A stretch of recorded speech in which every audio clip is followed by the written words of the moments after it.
When we talk about medical care and medical research, we basically have two different fields in clinical ethics, which is the first one is what we do when we give clinical care. And when we do clinical care, we usually think about the patient and we think about his health and his needs. And we don't think about the whole public, and we try to get the patient to get the care that it needs to get healthy, regardless of other patients. We usually think about the traditional treatment of the patient. Sometimes at the end of life or in other circumstances, we decide to provide compassionate care or compassionate support. And sometimes we decide that we want to actually focus not on the specific patient, we want to focus on the public, right? And this is when we go to the other side of this spectrum, which is the clinical research side, where we're interested in randomized control trial. We're looking at generalization. We don't think about the specific patients, although many patients are part of this public. And we try to do sound research and rigorous research by using randomization and other safety guards.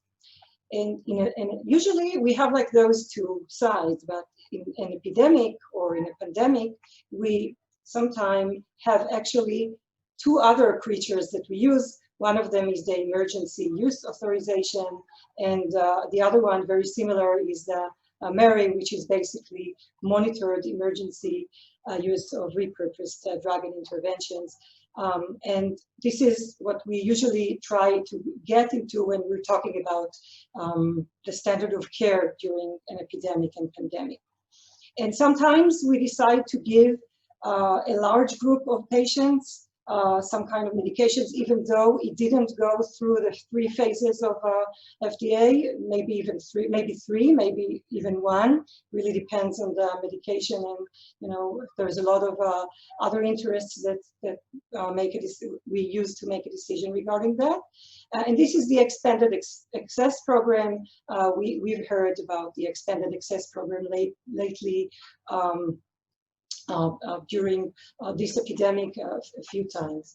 So we have to remember that usually when we look at the safety and efficacy for intended use, it's more appropriate to look at that when we don't have the research, but rather we're giving clinical care. And the problem starts when we want to do those things when we don't have a standard of care that is well established. So during the COVID-19 epidemic, there was use in the emergency in a tool called emergency use of unproven intervention outside of research. And in a paper I am publishing with a few of my colleagues, I am looking specifically at this tool, and I'm looking at this tool and trying to find out whether we can actually implement this tool and use it operatively during the crisis. And when we were looking at it and thinking how we should frame it, we thought that we need to actually add one part or one ingredient to this great theoretical framework. So let's go really quick on the parts of this framework, because I know Sarah is going to talk about it a little bit later, but just so that we're all on the same page. So when we talk about emergency use of unproven interventions outside of research, we basically look at a place where we don't have proven or effective treatment. And I have here a list of treatments that were used and are still being used for the COVID-19. Remdesivir is the new and very well-known star of this group, but we also have hydrochloroquine. We have convalescent plasma, which is also has been in use for 100 years, but it's still used also for COVID-19. The past President Trump used Regeneron, which is a new drug. We use steroids that we know using for other indications and not necessarily for the COVID-19 virus, and the interleukin. In most of these cases, you do it when you don't have approved, and none of those is really well approved for COVID-19. We also look at, the fact whether we can or cannot do clinical trials. In the case of the COVID-19, actually, it's hard to require that clinical trials are not being conducted, because by that time now, 8 months into the pandemic, we already have tens or hundreds of clinical trials. So I guess this condition is hard to fulfill. We're looking at data providing preliminary support of intervention, efficacy, and safety. And we look for at least a favorable risk-benefit analysis. I have to say that when we look at that, we have to remember we're still looking at new and repurposed drugs, so sometimes we don't have all this data. We also have to do the regulatory part, which we saw and we have noticed in the case of the COVID-19, which was problematic in many countries, which is looking at country authorities and the qualified ethics committees, usually research ethics committees, and gaining their approval to this use. We must ensure that we have adequate resources to minimize risk available, even if we don't have the highest standard of care we expect. And we look to see whether we have informed consent obtained. So we'll talk about all those things, I'm sure, a lot in this conversation and in this webinar.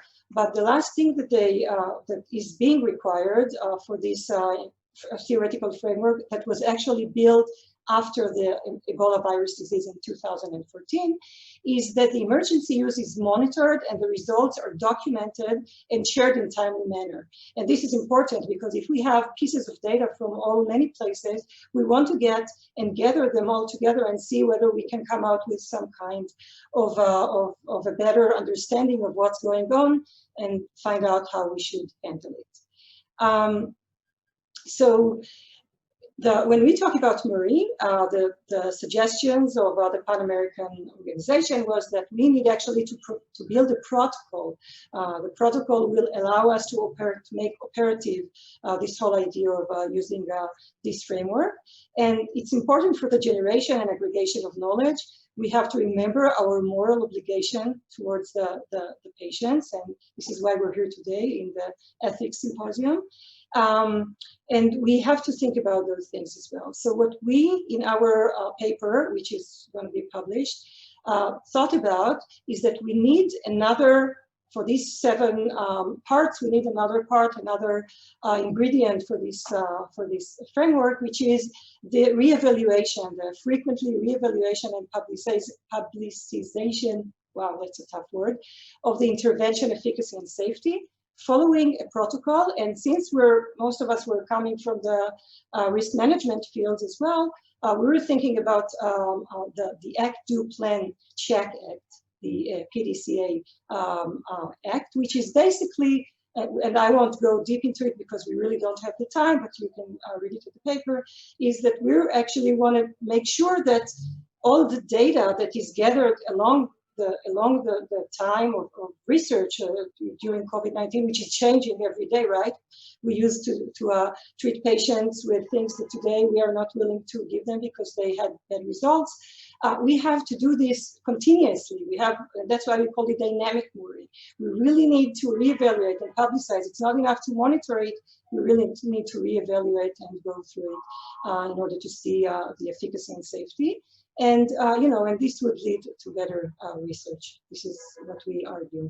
I won't go into those things. We don't really have time. Actually, we have like 4 more minutes. So let me just show you one more thing. So in a little, kind of like qualitative research I did with physicians, ICU physicians here in Israel during the pandemic, they said all sorts of things that allow us to perceive how the standard of care of COVID-19 should look like and how does it actually play here in Tel Aviv, in Israel, in hospitals. So one said we need a better understanding of what is happening. And so regarding anticoagulation, the warrant of policy is unclear. There is no there's no randomized controlled trials regarding it, and it's kind of like a salad of moleculars. And another one said, what is the timeline of the pandemic crisis that leads a crisis management of the disease? When does it end? And we have to start looking at it as regular research with its own safeguards. And regarding remdesivir, said one of the ICU physicians in a conference that was just yesterday, the salvation will not come from treatment. So supposedly we're all waiting for the vaccinations, which I just heard that that Pfizer made a real progress in that in the past few days. And another one said we need a combination of drugs. There is no one effective drug. We need combination, which reminds us of maybe the cocktail that was used for the HIV disease. And the last one, and I like this one best, we need rigorous randomized controlled trials with placebo arm based on sound literature, because someone ought to reorganize the balagan. Balagan in Hebrew, for all of those of you who don't speak Hebrew, is basically a mess. We need to reorganize the mess. So I hope that here during the next sessions, we'll make a little more peace and a little more organization with our balagan. And I'm very, very happy to invite our speakers. I just wanted to show you that each one of the speakers is taking one. After I gave my take, everyone has their own take on each one of the steps that we put forward.